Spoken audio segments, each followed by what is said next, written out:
ಚಿತ್ರದುರ್ಗ ಜಿಲ್ಲೆಯ ತಳಕು ಹೋಬಳಿಯ Tata power solar ಕಂಪನಿಯವರು ದಲಿತರ ಭೂಮಿಯನ್ನು ಅತ್ಯಂತ ಕಡಿಮೆ ದರದಲ್ಲಿ ಅಂದರೆ 1 ಎಕರೆಗೆ 3 ರಿಂದ 4 ಲಕ್ಷದೊಳಗೆ ಭೂಮಿಯನ್ನು ಖರೀದಿಸಿ ದಲಿತರಿಗೆ ಮಹಾ ವಂಚನೆ ಮಾಡಿದ್ದಾರೆ ಅಂತ ರಾಜ್ಯ ಸಂಚಾಲಕ ಭೀಮನಕೆರೆ ಶಿವಮೂರ್ತಿ ಆರೋಪಿಸಿದ್ದಾರೆ. A5 ನ್ಯೂಸ್ಗೆ ಸ್ವಾಗತ. ಚಿತ್ರದುರ್ಗ ಜಿಲ್ಲೆಯ ತಳಕು ಹೋಬಳಿಯ ಸಮೀಪದ ಬೇಡರೆಡ್ಡಿಹಳ್ಳಿ ಗ್ರಾಮದಲ್ಲಿ ಸೋಲಾರ್ ಕಂಪನಿಗೆ ಭೂಮಿಯನ್ನು ಕಳೆದುಕೊಂಡ ದಲಿತ ಕುಟುಂಬಗಳಿಗೆ ಟಾಟಾ ಪವರ್ ಕಂಪನಿಯಲ್ಲಿ ಉದ್ಯೋಗ ಕೊಡಬೇಕು ಅಂತ ಒತ್ತಾಯಿಸಿ ದಲಿತ ವಿಮೋಚನೆಯ ಮಾನವ ಹಕ್ಕುಗಳ ವೇದಿಕೆ ಕರ್ನಾಟಕ ದಲಿತ ಸಂಘರ್ಷ ಸಮಿತಿ ವತಿಯಿಂದ ಅನಿರ್ದಿಷ್ಟಾವಧಿ ಪ್ರತಿಭಟನೆ ಹಮ್ಮಿಕೊಂಡಿದ್ರು.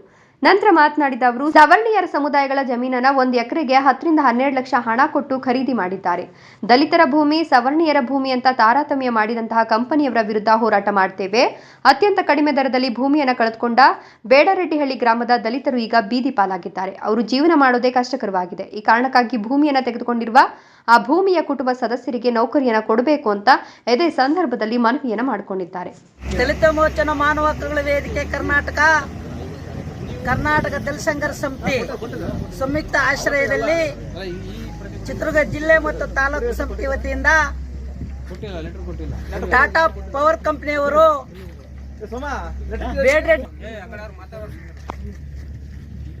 ಅತ್ಯಂತ ಕಡಿಮೆ ದರದಲ್ಲಿ ಅಂದ್ರೆ 1 ಎಕರೆಗೆ 3 ರಿಂದ 4 ಲಕ್ಷ ಒಳಗೆ ಖರೀದಿಸಿ ವಂಚಿಸಿದ್ದಾರೆ.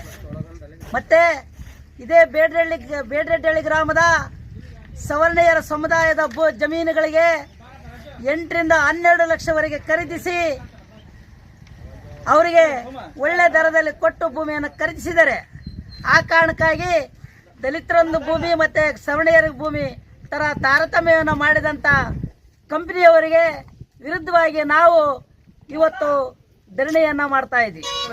ಈ ದಲಿತರನ್ನ ಶೋಷಣೆ ಮಾಡಿರ್ತಕ್ಕಂತಹ ಮನುವಾದಿ ವ್ಯವಸ್ಥೆಗಳನ್ನು ಮೆಟ್ಟಿ ನಿಂತು ಈ ಒಂದು ಬೇಡರೆಡ್ಡಿಹಳ್ಳಿ ಗ್ರಾಮದಲ್ಲಿ ನಮ್ಮ ಜನರು ಸುಮಾರು 10 ವರ್ಷಗಳ ಹಿಂದೆನೇ ಈ ಪವರ್ ಆಫ್ ಕಂಪನಿಯವರು ಜಮೀನನ್ನು ಪಡ್ಕೊಂಡಿದ್ದಾರೆ. ಪವರ್ ಆಫ್ ಕಂಪನಿಯವರು ಜಮೀನನ್ನು ಪಡ್ಕೊಂಡು ನಮ್ಮ ಜನರಿಗೆ 2.5, 3.5, 4ವರೆಗೆ ಅಷ್ಟೇ ಕೊಟ್ಟಿದ್ದಾರೆ. ಅದೇ ಸವರ್ಣೀಯ ಜಮೀನುಗಳನ್ನು 10-12 ಲಕ್ಷಕ್ಕೆ ಖರೀದಿ ಮಾಡ್ಕೊಂಡಿದ್ದಾರೆ. ಖರೀದಿ ಮಾಡ್ಕೊಳ್ಳಿ ತೊಂದರೆ ಇಲ್ಲ. ನಮ್ಮ ಜನರು ದಡ್ಡರಿದ್ದಾರೆ, ಮೋಸಕ್ಕೆ ಒಳಗಾಗಿದ್ದಾರೆ, ಅನ್ಯಾಯಕ್ಕೆ ಒಳಗಾಗಿದ್ದಾರೆ.